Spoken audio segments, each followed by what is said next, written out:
नमस्कार दोस्तों, आप सभी का हमारे चैनल यूनि विकास में स्वागत है। आज हम लोग एक महत्वपूर्ण मुद्दे पर चर्चा करेंगे। यूपी, पीसीएस और बीपीएससी में नॉर्मलाइजेशन की प्रक्रिया जो अपनाई जाएगी आयोग के द्वारा, इस संदर्भ में हम चर्चा करेंगे।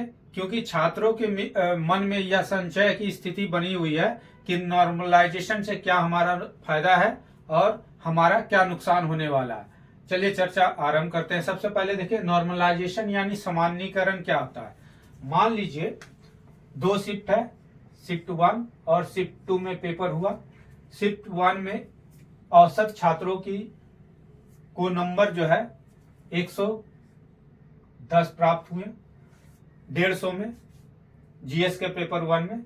वहीं शिफ्ट 2 वाले छात्रों का औसत अंक जो है 130 प्राप्त हुआ। तो ऐसे में क्या करेगा आयोग, या तो दोनों को जोड़ के 240 से 2 से भागा दिया तो 120 अंक, यानी कम वाले को 10 अंक बढ़ा देगा और अधिक वाले को 10 अंक घटा देगा। इस प्रकार का एक बीच का रास्ता निकाल के आयोग पेपर को क्या करेगा, नॉर्मलाइजेशन करेगा। 110 आने का तात्पर्य यह है कि पेपर मान के चलता आयोग कठिन आया, और 130 औसत स्कोर आने का मतलब है पेपर सामान्य आया। अब समस्या तब उत्पन्न होगी, किसी बच्चे ने शिफ्ट 1 वाले पेपर में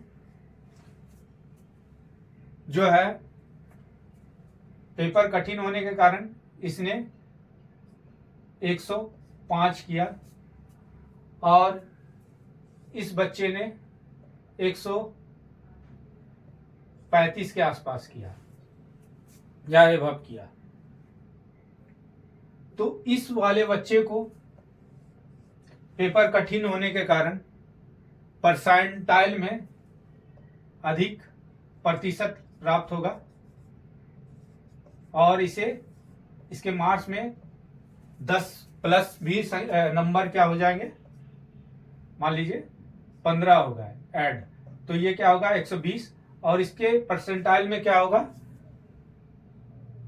इसके परसेंटाइल में ये 135 लाने के बावजूद इसके अगर 20 घट गए मार्क्स तो ये पीटी क्वालिफाई करने से वंचित हो जाएगा। इस द्वंद्व के कारण छात्रों के बीच एक भ्रम की स्थिति पैदा हुई है।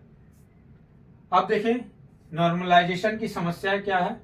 सबसे पहले देखते हैं, तो सबसे पहला समस्या होता है पेपर के लेवल के स्तर पे। पेपर का लेवल कठिन है या सामान्य है। दूसरा जो है नंबर ऑफ अपेयरेंस। अब देखते हैं शिफ्ट 1 वाले में नंबर ऑफ कैंडिडेट जो है, मान लीजिए 5000 है।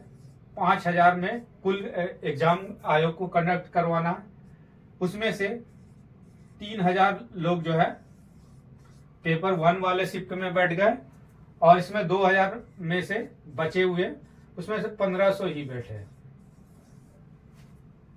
तो इस तरह से दोनों में संतुलन बनने में दिक्कत आएगी। नंबर 3, एस्पिरेंट के लेवल के स्तर में, मान लीजिए ये 2000 या 1500 लड़के जो बैठे हैं सेकेंड शिफ्ट में, सारे क्रीम बैठे, सारे बौद्धिक स्तर वाले बैठ गए, और इधर जो है डल स्तर वाले बैठ गए, तो ऑटोमेटिक अधिक नंबर होने के बावजूद भी यहाँ का परफॉर्मेंस क्या होगा, गिर जाएगा, और इधर का उठ जाएगा। ऐसे स्थिति में बनती है। तो ऐसे में पेपर को कैसे नॉर्मलाइजेशन किया जाएगा, ये भी एक चुनौती है, ये भी एक समस्या है।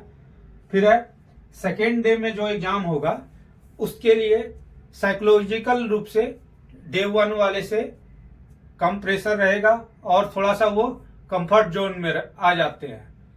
तो ये भी एक समस्या है नॉर्मलाइजेशन की प्रक्रिया में। उसके बाद कम अंक वाले चयन और अधिक वाले अंकों का चयन जो है बाहर हो सकते हैं, जैसा कि हम लोग पहले भी समझ चुके हैं। इस प्रकार नॉर्मलाइजेशन में ये सब चुनौतियां आएगी। या तो आयोग के द्वारा ऐसी व्यवस्था किया जाए कि एक ही शिफ्ट में सारे एग्जाम को अच्छी तरह संचालित किया जाए, या फिर आप जो लोकल सेंटर देते हैं या करेंट एड्रेस के अनुसार आप सेंटर को देके बड़े उसमें भी बैलेंस कर सकते हैं। कहीं ना कहीं एडजस्टमेंट आएगी, जिसके कारण आपको एग्जाम संचालित करने में सहायता मिलेगी।